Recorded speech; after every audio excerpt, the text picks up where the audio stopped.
It's TFMA. The hashtag, if you've not come across it already today, is TFMA 2013. And I'm here in the Silverstream studio. I'm joined with this. I'm having to resist the urge to dive into the cupcakes already. It's getting to that time of day. But I'm joined by the lovely guys at Covario.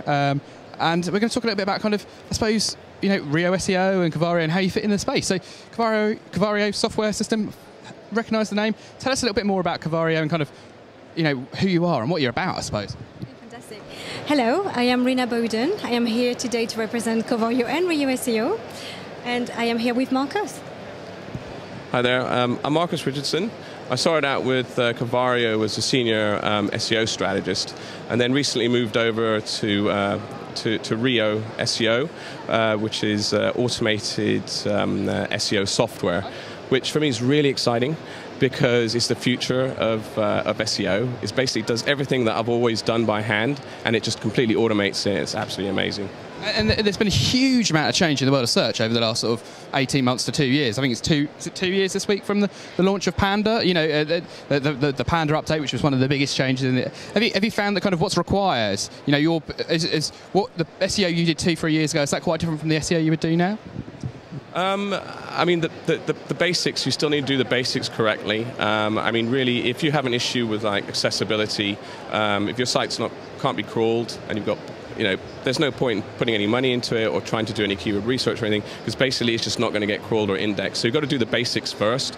I mean, the Panda, you know, what that's really done is to sort of stop spamming, stop like a lot of link building that wasn't, if you like, was maybe slightly grey hat. But now it's more about content marketing, writing really good content that, you know, that's going to get people to your site and engaged with you.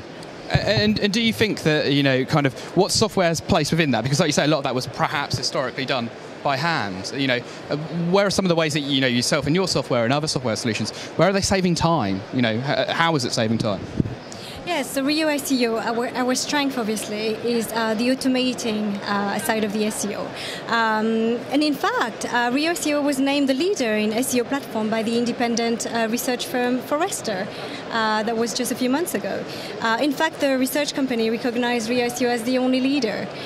This is an amazing offering. Which allows obviously companies who have got hundreds or thousands of locations to automate their SEO and push the pages live on the search engines for them.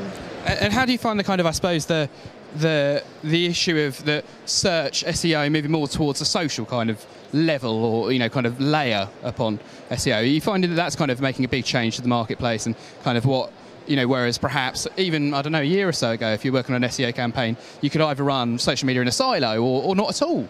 Do you think that it's like impossible to run an SEO campaign without at least some appreciation of kind of the world of social media? Yeah, I mean, now it's sort of combined offering. So, I mean, Covario, I mean, they do paid, owned and earned, and on the earned side, you know, it's the organic listings and social as well. So any SEO company out there worth their salt is going to be doing a bit of social as well. So it's really about the signals you get from sites that have got good social content on there. So now, you know, it used to be that one link might only be worth so much from a particular site. However, if a site has got a lot of social activity there, you've got a lot of Facebook likes, one link's actually worth more like 10 or even 15 links. So that's how that's changed. And how do you feel that the big play made by Facebook with their graph search, which is still kind of in the process of rolling out, do you think that's a kind of a distraction for the search community? Like, actually, we don't know yet, you know, how big graph search is going to be. Do you think Facebook's the future of search, or do you think Google are there and there for, you know, time immemorial? I mean, that's an interesting question. It's really the battle against, you know, Bing and Google. And Google, of course, you know, they pushed out, you know, G+, Google+, to try and get those social signals, that social activity. And of course, Bing's doing the same, you know, with Facebook, and saying, okay, well, if your friends are doing certain searches, then, you know, we're going to give you certain results that are relevant to your friends' searches. That's where the industry's going. They're trying to give you more targeted information. And do you think they're doing a good job at that? You know, are you finding as a personal user that the kind of social level is kind of making it better? You know, is the results you get from a search engine perhaps better now than it would have been, I don't know, 2-3 years ago? Yes, absolutely. I feel like so. Now we do have various social circles, but also the strength, I think, and this is an area where we're moving, I'm finding local search and local offerings are areas where we're definitely seeing a difference, and where the quality and the volumes weren't there before.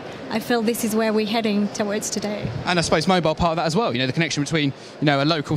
I can't remember the statistic off the top of my head, but the numbers of local searches which are being conducted on phones as well. Is that kind of a trend that you're seeing? And you know, if you were to pick out, I suppose, you know, someone who's come along to the show today, they're interested in finding out about search. What's the kind of couple of areas that you think, if you want to future-proof yourself for the rest of 2013, 2014, which are the sessions that you'd be going to if you were kind of saying, look, I'm introducing you to search, you know, here's where you need to go, here's what you need to find out about? I'd say it's increasingly about what vertical you're in. You know, for example, I think Reena touched upon it. We've got a solution which is called RioSEO Local, and it's pretty hot. It's hot cakes. I like it there. Cakes in the States, but it's coming over here strongly. It's really aimed at companies that have store locations like Tesco's, for example.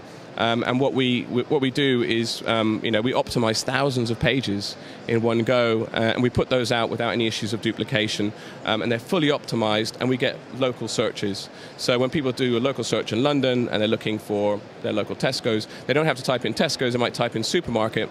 We're going to get them ranking maybe 2 or 3 times on that page for that particular.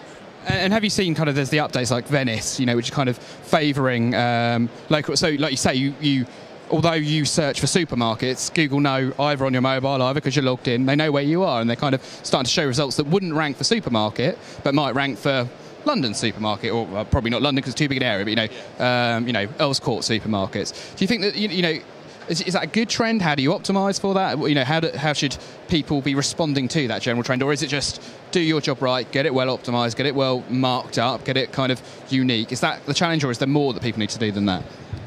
Again, it's about, you know, pointing your vertical. If that's what you want, if it's local search, then I'd probably say mobile is for you, because that's the trend is mobile is growing hugely, and I think the communication, with the arrival of near-field communication, enabled devices as well. This will help the future of local.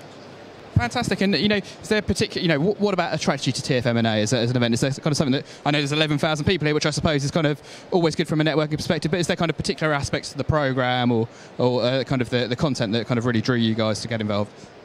Well, the reason why we're here today, obviously, this is our first show, and we wanted to get the brand out there. So Covario is a leading agency out in the USA. Covario has won the EMEA Award of Best Agency of the Year in 2011 and 12, and we wanted to get the brand out and reach out to the UK market and European market a bit more. Fantastic. Well, thanks very much for that. I'm going to, you know, hopefully as soon as I turn the camera off, I'm going to be scoffing all these cakes. If you'll let me have one. And we'll take from there. Thanks very much, guys. Thank you. And you can carry on tweeting on TFMA 2013 and come over and say hello to us at the Silver Stream stand as well.